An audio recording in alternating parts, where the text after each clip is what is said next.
May 9th, 2022. A Reddit forum fills with goodbye letters. A college student in Seoul watches 90% of his savings disappear between breakfast and lunch. A retiree in Manila refreshes a screen that won't load. A Ukrainian, already living through a war, types 4 words into a post: "I cannot pay the bank." On the other side of the world, the man who built the system that destroyed them is packing a bag. His name is Kwon. 3 days ago, he was worth billions. 3 days ago, he tweeted, "I don't debate the poor." Now $40 billion is gone. His token has fallen from $119 to zero, and every airport in Asia has his photograph. But the most disturbing part of this story isn't the collapse. It's that Kwon had already done this before, under a fake name, and nobody knew. The man behind the tweets had a Stanford degree and resume lines at Microsoft and Apple. Kwon graduated in 2015, spent time in Silicon Valley, then returned to South Korea to chase something bigger than a corporate salary. But here's what almost nobody reported until it was too late. Before Terra, before the billions, Kwon had already built an algorithmic stablecoin. It was called Basis Cash. He ran it under the pseudonym Rick Sanchez, borrowed from a cartoon sociopath who believes he's the smartest person in every room. Basis Cash was supposed to hold a dollar peg through code alone. Collapsed. Kwon simply walked away, erased his fingerprints, and started over. Nobody connected the dots until $40 billion had already disappeared. So what do you do after your secret stablecoin fails? If you're Kwon, you build a bigger one, and this time you make sure nobody can look away. In January 2018, Kwon co-founded Terraform Labs with entrepreneur Daniel Shin. Their pitch was seductive in its simplicity. A stablecoin called Terra USD that held its dollar peg not through cash reserves in a vault, but through pure mathematics. A companion token called Luna acted as the counterweight. When Terra USD dropped below $1, holders could burn it and receive Luna. When Luna dropped, holders could burn it for Terra USD. The two tokens orbited each other in a self-correcting loop. On paper, it was elegant. A perpetual motion machine for money. No banks. No reserves. No human intervention. Just code balancing itself forever. The mechanism worked exactly as designed. That was never the problem. The problem was what they built on top of it. Terraform Labs launched a lending platform called Anchor Protocol with a single irresistible number, 19.5%.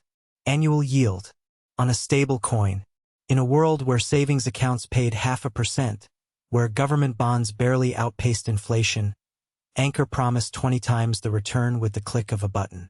Critics said the obvious thing. Even Bernie Madoff didn't consistently offer 20%. But Kwon wasn't pitching to portfolio managers who understood yield curves. He was pitching to a 26-year-old in Manila, a retiree in Seoul, a college student in Lagos, people who saw 20% and heard 2 words: financial freedom. Within months, the money wasn't trickling in. It was flooding. By early 2022, the number that mattered wasn't the yield. It was this 72%. That's how much of all Terra USD in existence sat inside Anchor Protocol. $14 billion. Concentrated in a single lending platform. The entire stablecoin ecosystem, the peg, the confidence, the dream, depended on one product promising returns that independent analysis showed were sustainable at a maximum of 16%. Not 20. 16. The 4 percentage point gap between what Anchor promised and what mathematics allowed was a crack in the foundation. Every day it stayed open, the crack spread. Everyone who could do arithmetic knew.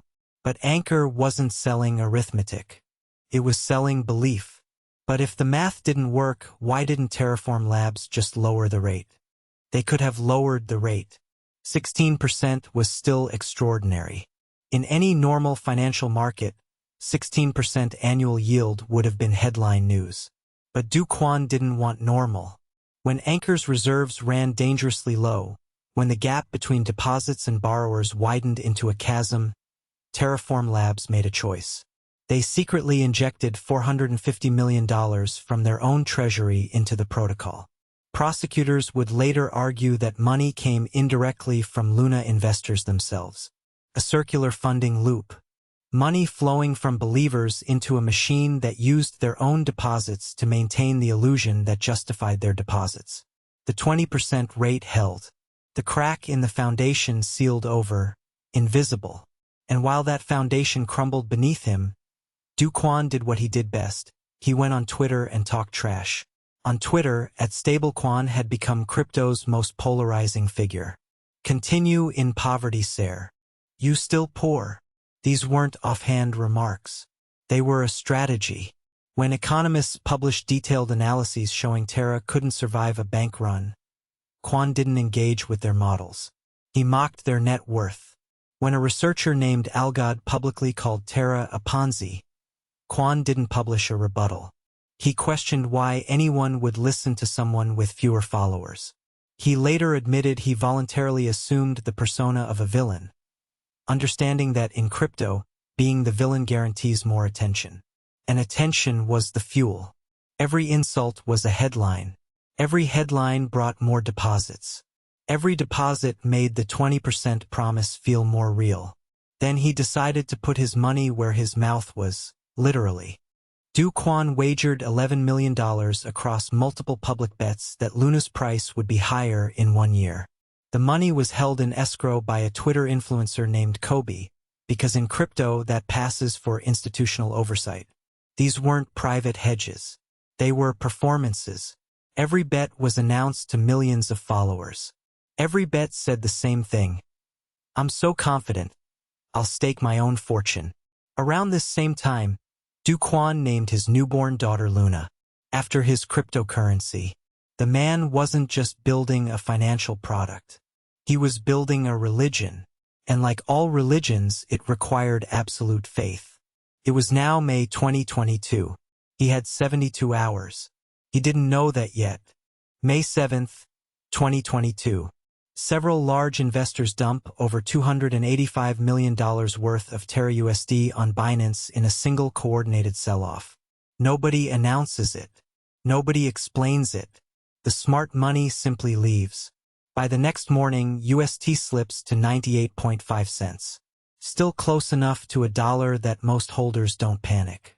Close enough that Terraform Labs can tell itself the system is working. The Luna Foundation Guard rushes to deploy $1.5 billion to defend the peg. An emergency reserve meant for exactly this scenario. $1.5 billion. Thrown at a problem that required faith, not money. It was like throwing sandbags at a tsunami. By morning on May 9th, the sandbags were gone. And the water was rising. Starting May 9th, UST breaks its peg decisively, and the mechanism designed to save it becomes the engine of its destruction. Here's how the death spiral works. UST falls below $1, so holders burn it for Luna to salvage some value.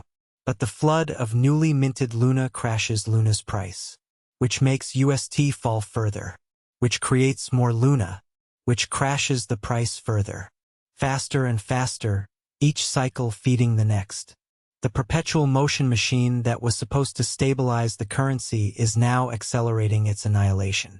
Billions of dollars evaporate not over months or weeks, but hour by hour. The algorithm doesn't pause. It doesn't panic. It just keeps doing exactly what it was designed to do, and that design is now producing the financial equivalent of nuclear fission. In the next 48 hours, the numbers would stop making sense entirely. Luna had traded at an all-time high of $119.51. Within 7 days, it fell to virtually zero. Not a crash. An erasure. UST, the stablecoin that was supposed to always be worth $1, plunged to 10 cents.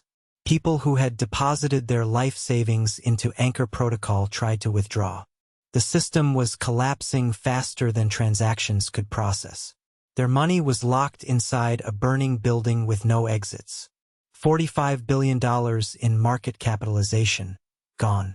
Not over months. Not over weeks. 7 days. From a single stablecoin that was never at any point actually stable. Behind every billion lost, there were people. And the people were breaking. The r/Terra Luna subreddit became something no one expected. Not a trading forum, a crisis center. Post after post from people in freefall. A young Ukrainian investor who had moved 90% of his savings into UST. Savings he'd built while his country was at war, watched it evaporate. He told the Wall Street Journal he considered ending his life. On the subreddit, someone wrote, "I lost over $450,000. I cannot pay the bank." Another user reported losing $2 million. Ilda's Attila lost between $400,000 and $500,000. These weren't degenerate gamblers chasing meme coins. They were people who trusted a 20% yield from a Stanford graduate whose project was backed by billions in venture capital. It looked legitimate. It sounded conservative. Stablecoin has the word stable in it. And while these people posted about losing everything, insiders were already gone. Pantera Capital had turned a $1.7 million investment into $170 million by selling before the crash. 100-to-1 return. The smart money left the building. The ordinary people were still inside when it burned. So where was the man who told the poor not to debate him? He was running. South Korea moved first. They invalidated Kwon's passport. Then Interpol issued a red notice, one of the most serious international law enforcement alerts in existence. Reports placed him in Serbia, a country conveniently lacking an extradition treaty with South Korea. For months, he was a ghost. Then, on March 23, 2023, he materialized at Podgorica Airport in Montenegro.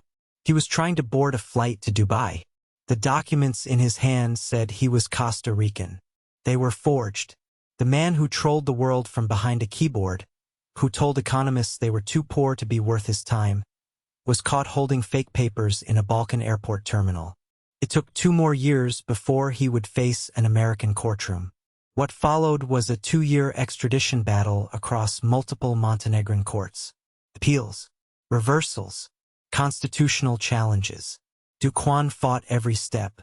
On December 31, 2024, New Year's Eve, Montenegro finally put him on a plane to the United States. He landed in American custody as the rest of the world counted down to midnight.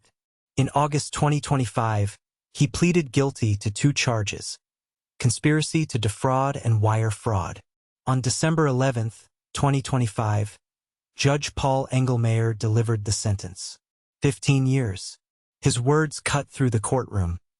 This was a fraud on an epic, generational scale. In the history of federal prosecutions, there are few frauds that have caused as much harm as you have, Mr. Kwon. Terraform Labs settled with the SEC for $4.55 billion. Kwon personally owed $80 million. He was banned from cryptocurrency transactions. For life. 15 years. For a man who once told the world he didn't debate the poor. Kwon's story isn't an anomaly. It's a template. A brilliant resume that buys trust before trust is earned. A promise so generous it bypasses the part of the brain that asks questions. Critics dismissed not with evidence but with contempt, as poor, jealous, or uninformed. And when the mathematics finally catches up to the marketing, the architect is already at the airport. Terra Luna wasn't a black swan. Nobody who studied the system was surprised when it failed. The only surprise was how many people believed it wouldn't. This is what happens when an entire market mistakes arrogance for conviction. When confidence becomes indistinguishable from competence. When the person promising you 20% returns insults anyone who does the math. Kwon said he didn't debate the poor. In the end, he made a lot of people poor. And then he debated federal prosecutors instead and lost. The real poverty in this story was never in his critics' bank accounts. It was in his own conviction that the rules of mathematics, of markets, of basic human decency didn't apply to him. $40 billion.